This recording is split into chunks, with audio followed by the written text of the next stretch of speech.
Hi, this is Kerry Artek with Wicked Stocks, bringing you the daily Tesla report for Wednesday, December 7th, 2022. Before I jump into the charts, please click like if you would each and every time you watch the daily Tesla report or the daily Apple report, and subscribe. Subscribing to the Wicked Stocks YouTube channel provides you notification each and every time new content has been uploaded to our Wicked Stocks YouTube channel.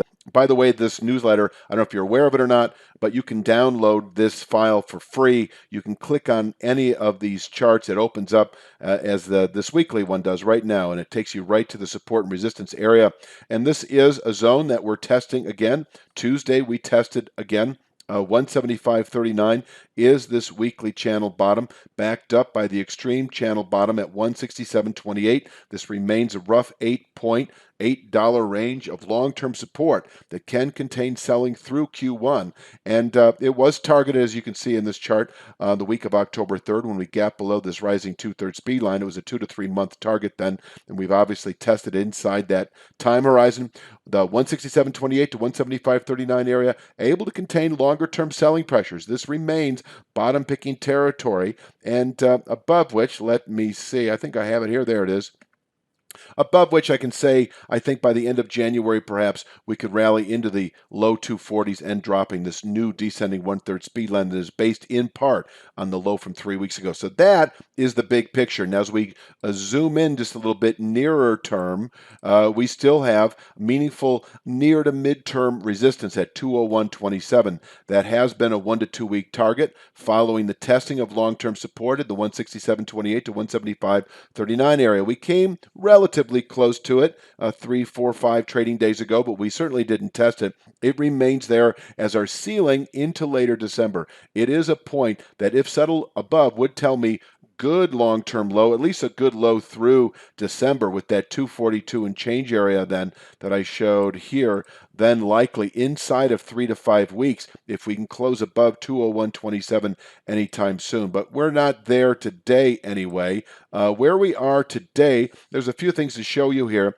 And you can see 175.39 represented here as a horizontal line, and you can see 167.28 represented as a horizontal line. These lines, by the way, are not changed every day. They're rough approximations. The truth is, we tested that 175.39 channel bottom on Tuesday, and it held nicely. So it looks as if we slipped below it an appreciable distance in this image, and that's just not true.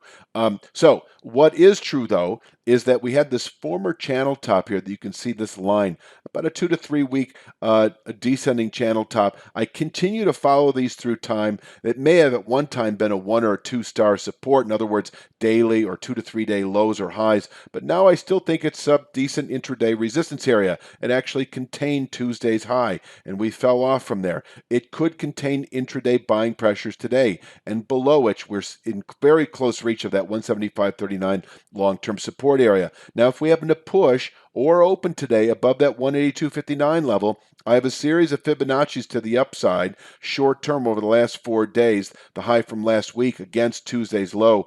184.34 is a 3/8, 187.13 is a 50%, and 189.92 is a 5/8 Fibonacci that takes us up into this zone. That could be it for the day. That is a level that could contain daily buying pressures. If we push through 189.92, we could test 195.93 intraday, which is this former short-term channel bottom. If we close above 189.82 today, though, that 5/8 Fibonacci, I think tomorrow we will test 201.27, where once again we can top out for the week, possibly into later December, and fall off again from there over the following week or two, back into that 167.28 to 175.39 level. And while we're not going to do it today, if by the end of the week perhaps we close above the 201.27 channel top, that is a good.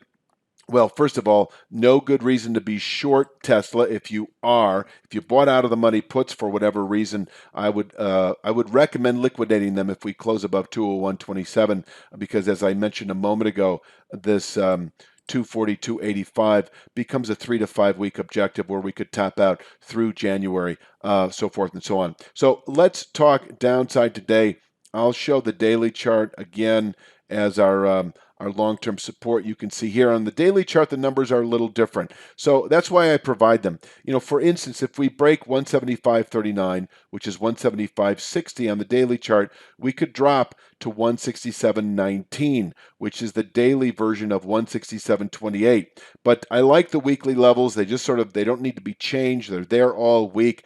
And, I also want to drive home the reminder that if we settle Friday at 165.61 or lower, which is a 1% violation of or 1% below that 167.28 channel bottom. If we close below this channel bottom by a 1% margin on Friday, 165.61 or lower, then we enter another clearly defined sell phase. And I think over the next month or two, we should then continue south to the 112.91 to 124.61 area. And this can certainly slow the descent, but I do think that's about all it will do. It would slow what this continued unwinding that may well play out all the way back into the 20s a share if we close the week below 167.28, that channel bottom, because then we'd be closing below a roughly defined neckline of a head and shoulders top. Also, a 172.94.58 Fibonacci, the last meaningful downside Fibonacci off that March COVID low.